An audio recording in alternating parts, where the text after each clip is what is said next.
Welcome to Redbeard Radio. I'm Brian Keith, and you started your business because you thought it was cool and you wanted results and you thought it was exciting.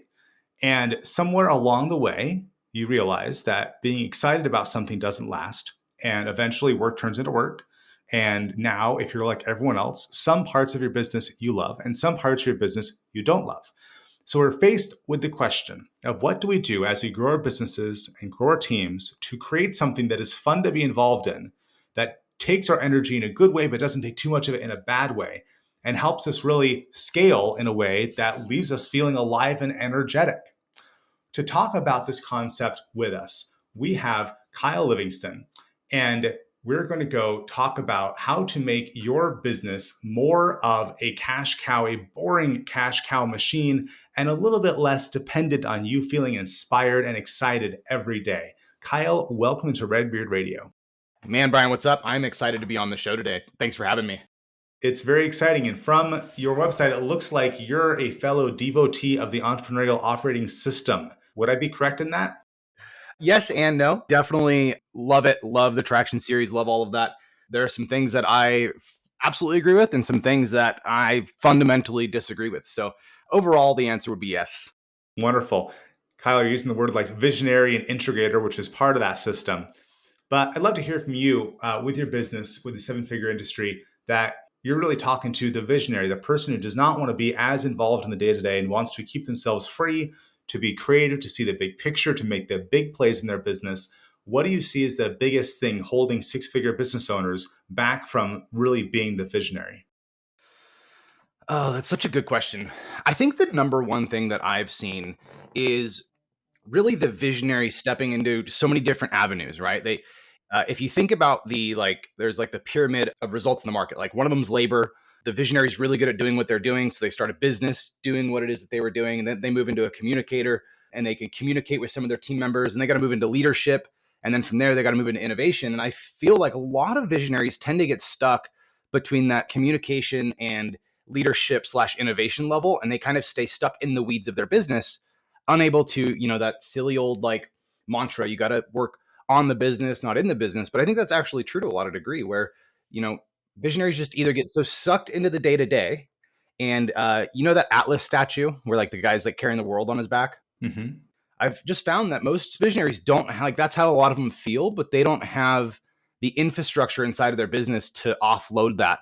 So their business actually carries the weight and they're stuck being an entrepreneur, not a business owner. How do you help people break out of that and move from being a business owner or an entrepreneur to a business owner? It's different for everybody I work with, to be honest with you. The fundamentals of it, though, are getting the visionary really focused on what it is that they are good at. Like, what is their unique ability that only they can do? Getting them focusing on that. And then getting somebody inside of the business, whether we recruit them and train them or hire from internally, after building out a system for the business to operate on or an infrastructure to operate on, is really having that second in command come in and run the business and take that pressure off of the business owner. Because a lot of the times the visionary or business owner in this case, we'll call them an entrepreneur for now, the biggest thing that they really struggle with is just getting out of their own way sometimes and trusting people with doing the things that they know that they do best. So getting somebody to come in and actually run things for them at a business level is one of the big levers that we pull working with people immediately. How can a business owner tell if they're doing what you just described or if they're actually doing things they should be doing? One of two ways. I would say the first and most painful way is they get to the end of the month and there's no profit. Or the only profit that they are getting is going to pay their bills. The other side of that is they get to the end of the month and there's not enough time to get everything done. Whether they're operating off a project management tool or a to-do list or whatever, they're at the end of the month, man. It's like, I don't feel like we got anything done this month. I feel like I have too much stuff left to do. Feel like I'm running around like a chicken with my head cut off, and they're just exhausted, not spending time with their family, not doing the things that they love. And I think, like you said in the beginning, like work's starting to feel like work, man. When someone listening to this resonates with what you just said about end of the month, no money, or end of the month, you didn't get anything done, what is the immediate action step they can take to accurately assess why there's no profit or why there's not enough time? Well, that's actually kind of a catch-22 question in my opinion, because they have to have data to look at. Like, I think business is really ran based off of data, or should be ran based off data and not conjecture or emotion. And what most people do is they get to the end of their month and they ask themselves that same question, but they don't have data to look back on for the month. Like, how's our marketing doing? How's our sales team doing? How's the fulfillment team doing? How's our retention for the month? And they don't have the data. So I think the first thing that has to happen is really putting the things in place to collect that data. Now, if you have that and you can actually look at all of the data for your business, then it's just figuring out, okay, where can I spend less time, or where can I offload stuff to someone on my team or hire somebody to do the things at a lower rate per hour than what I'm spending in the business myself? Of all of the data that a person can collect, how do they know which data is the right? Because a lot of people, they start to get more data because like, oh, I need a dashboard, man. So they get a dashboard. It's like, well, I don't know what to do with this dashboard. Or I know what to do with this one number. I'm going to focus on the part I know what to do with it. The other 9/10 of the information I'm taking in, I don't know what to do. So I'm going to scroll like a social media feed and do nothing, and then take no action and just focus on the part I already know. But by definition, that's usually wrong. Usually it's the data that you don't know what to do with has the important thing. And that's why you're not getting the results you want. Yeah, I agree with that 100%. I think there's a saying, you don't know what you don't know. And I think that's what hurts business owners the most, just like you said. And I have a very unique way at looking at business. This actually comes from, and I'm not going to get into the story here, but this comes from my days of building and working in the cell phone tower industry. And I call it a distance to fault study. And basically, if you break your business down into 5 or 6 different categories, where it starts with the top of funnel or marketing, right? You have marketing, and then you have lead nurture, and then you have sales, and you have fulfillment, and then you have retention and ascension. And if you're not getting leads, right, like, it doesn't matter what your fulfillment's doing. It doesn't matter what your sales team's doing if you're not getting leads. And so it's starting at the closest thing to the faucet, if you will, and then getting the data within some of those, but not getting data for data's sake, like getting data that's actually, it's not vanity metrics. And so, like, if we're talking about marketing, like, people who see your ad, how many people see your ad doesn't really matter, right? It's like how many people clicked on your ad and went and did another action to go further down the funnel. And I mean, we can dive into like the metrics that I track, and I don't know how far into the weeds you want to go here, but like, it's really breaking it up into each one of those departments and then picking 5 to 7 metrics within each department that determines the success of the next department. And so if I have, let's just pick marketing and sales for an example. If my cost per acquisition on my marketing side is way too high, then it doesn't matter how good my sales team is, because I'm not going to have enough room in my profit margin to pay my sales team, even if they close the deal. If they do close the deal and they come into fulfillment and I'm looking at the end of the month and I have no profit, but I don't know what my overall ad spend and cost per acquisition for the month is, it's really hard for me to actually determine where I'm at. What do you think is the most frequent number that entrepreneurs are not looking at, that if they started looking at it, it would have the biggest impact on their business? Cost per acquisition, hands down. And what most people don't realize is cost per acquisition goes into every effort, commission, everything that you pay. Like, man, you'd be surprised. I'm working with a client right now. They're at about 350, 400K a month. And their marketing report gives us a cost per acquisition. But that doesn't account for the setter commissions. That doesn't account for the sales team commissions, the sales team salaries, or the bonuses. Those are accounted for in their COGS. And it's like, man, that's a big chunk of money that you're missing out, not accounting for cost per acquisition that really should be on the front end. So your cost per acquisition is actually double of what you thought it was. And that's the reason you're not making any profit. Is that client tracking cost of acquisition per channel? They are now. They weren't, but they are now. Yeah, it's an interesting thing that for folks who maybe haven't spent much money on ads, you might have a situation where your cost per acquisition, let's say from LinkedIn is $10, from Twitter is $1. The LinkedIn people close twice as often, but they also have 3 times as long a lifetime value. And so you got to like start doing the spreadsheets, and it gets complicated pretty fast. And like, okay, well, but if LinkedIn on average it's 10, but it's actually 20 for quiz number A and 5 for quiz number 2. But the quiz number 2 people stick around for 5 times as long, but they also refer 2 friends on average. And it starts to be this mess. And you start to install technology to track everything. And then after a while, you're like, oh crap, I still have a mess. I have a lot more data, but I don't trust it.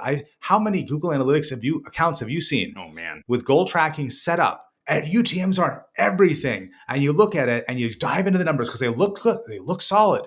But you spend that time, you dive into the numbers, and you got to tell the client, I know you paid somebody a lot of money to do this, but it's all crap. We can't trust any of it. I need to look at actual sales data. and then I'm going to be able to assign only 10% of those sales to actual lead sources. We need to start over. I would say out of the 14 clients that I worked with one-on-one in 2022, 14 of them had that issue. Every single one, man. It's horrible. I'm looking right now. I have a client where we have a quiz, we have a great amount of lead flow. And now we're trying to figure out, well, how much money is coming from each different place we have this quiz.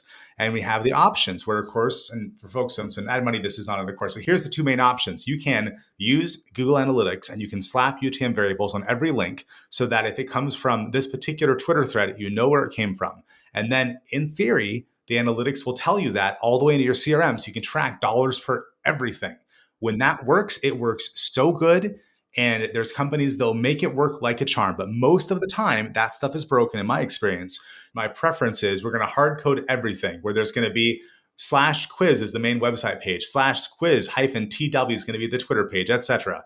Everybody gets tagged, hard coded tag. They can't be removed saying this person first entered our system from here because I don't trust that the UTMs won't be wrong at some point. And if you're making big money ad decisions based on this, or big money, like for folks who are not as familiar with spending this kind of money, think about if you start tracking where all your leads come from and you discover, wow, LinkedIn should be good, but actually LinkedIn people have a lifetime value of 100, but Twitter people have a lifetime value of $500, then you probably shouldn't have your sales team be calling the LinkedIn people at all. Right.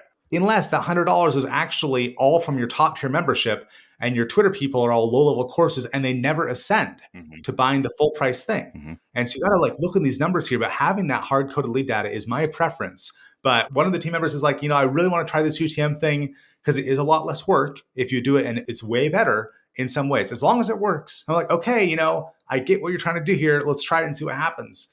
I'm not hopeful, and I am hopeful. I'm not saying don't do it. But I'm like, I've seen this go wrong so many times. And then they're like, oh, we still don't have good data. We have, 1,000 leads coming in and we don't really know where they're from.